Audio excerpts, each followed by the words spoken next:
ಉಡುಪಿಯಲ್ಲಿ ಎಡಬಿಡದೆ ಮಳೆ ಸುರಿತಾ ಇದ್ದು ಎಲ್ಲಾ ನದಿಗಳು ತುಂಬಿ ಹರಿತಾ ಇವೆ. ಸೌಪರ್ಣಿಕಾ ನದಿ ಅಬ್ಬರಕ್ಕೆ ಜಲಾವೃತಗೊಂಡಿದ್ದ ಪ್ರದೇಶಗಳು ಸಹಜ ಸ್ಥಿತಿಗೆ ಬಂದಿವೆ. ಸೌಪರ್ಣಿಕಾ ನದಿ ಪಾತ್ರದ ನಾವುಂದ, ಬಡಾಕೆರೆ, ಚಿಕ್ಕಳ್ಳಿ, ಪಡುಕೋಣೆ, ಮರವಂತೆ ಭಾಗದಲ್ಲಿ ಪ್ರವಾಹ ಉಂಟಾಗಿದ್ದು ನೆರೆ ನೀರು ಮನೆಗಳಿಗೆ ನುಗ್ಗಿ ಜನಜೀವನ ಅಸ್ತವ್ಯಸ್ತಗೊಂಡಿತ್ತು.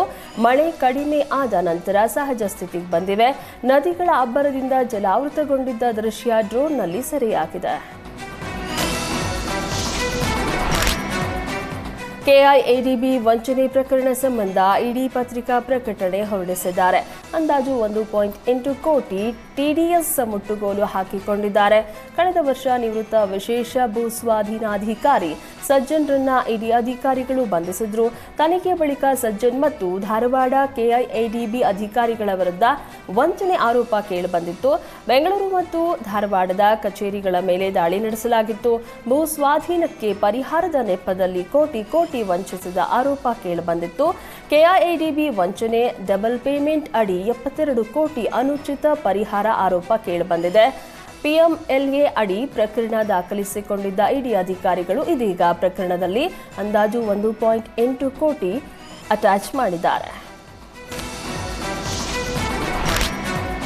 ಜಮೀನಿನಲ್ಲಿ ಕೆಲಸ ಮಾಡುವಾಗ ಹಾವು ಕಚ್ಚಿದ್ರಿಂದ ಕಚ್ಚಿದ ಹಾವು ಸಮೇತ ವ್ಯಕ್ತಿ ಆಸ್ಪತ್ರೆಗೆ ಬಂದ ಘಟನೆಯೊಂದು ನಡೆದಿದೆ. ಬೆಳಗಾವಿ ತಾಲೂಕಿನ ಅಂಬೇವಾಡಿ ಗ್ರಾಮದ ಯಲ್ಲಪ್ಪ ಗುರುವ್ಗೆ ಹಾವು ಕಚ್ಚಿತ್ತು. ತಕ್ಷಣ ಹಾವನ್ನ ಹಿಡಿದು ಬಾಟಲ್ನಲ್ಲಿ ಹಾಕಿಕೊಂಡು ಬೆಳಗಾವಿಯ ಬಿಮ್ಸ್ ಆಸ್ಪತ್ರೆಗೆ ಬಂದಿದ್ದಾನೆ. ರುಸೆಲ್ಸ್ ಎಂಬ ವಿಷಕಾರಿ ಹಾವು ಕಡಿತ ಹಿನ್ನೆಲೆ ಯಲ್ಲಪ್ಪಗೆ ಬಿಮ್ಸ್ ಆಸ್ಪತ್ರೆಯ ತುರ್ತು ಚಿಕಿತ್ಸಾ ಘಟಕದಲ್ಲಿ ಚಿಕಿತ್ಸೆಯನ್ನು ನೀಡಲಾಗಿದೆ.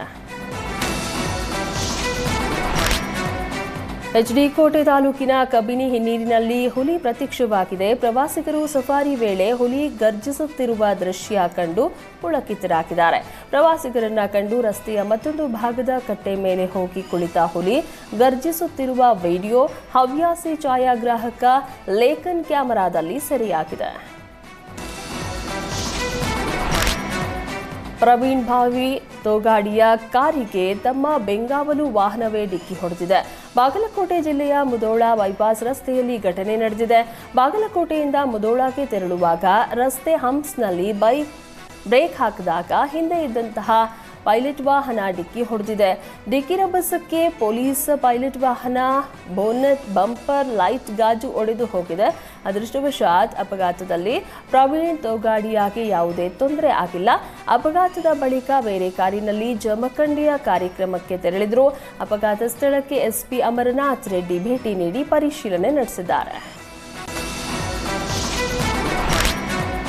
ಸಚಿವ ಪ್ರಿಯಾಂಕ್ ಖರ್ಗೆ ಅಮೆರಿಕ ಪ್ರವಾಸಕ್ಕೆ ಕೇಂದ್ರ ಅನುಮತಿ ನೀಡಿಲ್ಲ. ಅಮೆರಿಕದ ಬಾಸ್ಟನ್ನಲ್ಲಿ ನಡೆಯಲಿದ್ದ ಬಯೋ ಇಂಟರ್ನ್ಯಾಷನಲ್ ಕನ್ವೆನ್ಷನ್ ಕಾರ್ಯಕ್ರಮದಲ್ಲಿ ಪ್ರಿಯಾಂಕ್ ಖರ್ಗೆ ಭಾಗವಹಿಸಬೇಕಾಗಿತ್ತು. ಆದರೆ ಸಚಿವ ಪ್ರಿಯಾಂಕ್ ಖರ್ಗೆ ಅಧಿಕೃತ ಅಮೆರಿಕ ಪ್ರವಾಸಕ್ಕೆ ಕೇಂದ್ರ ಸರ್ಕಾರ ಅನುಮತಿಯನ್ನು ನಿರಾಕರಿಸಿದೆ. ಸದ್ಯ ಪ್ಯಾರಿಸ್ನಲ್ಲಿರುವ ಪ್ರಿಯಾಂಕ್ ಖರ್ಗೆ ಅನುಮತಿ ನಿರಾಕರಣೆಗೆ ವಿವರಣೆ ನೀಡುವಂತೆ ಕೇಂದ್ರ ಸರ್ಕಾರಕ್ಕೆ ಒತ್ತಾಯಿಸಿದ್ದಾರೆ.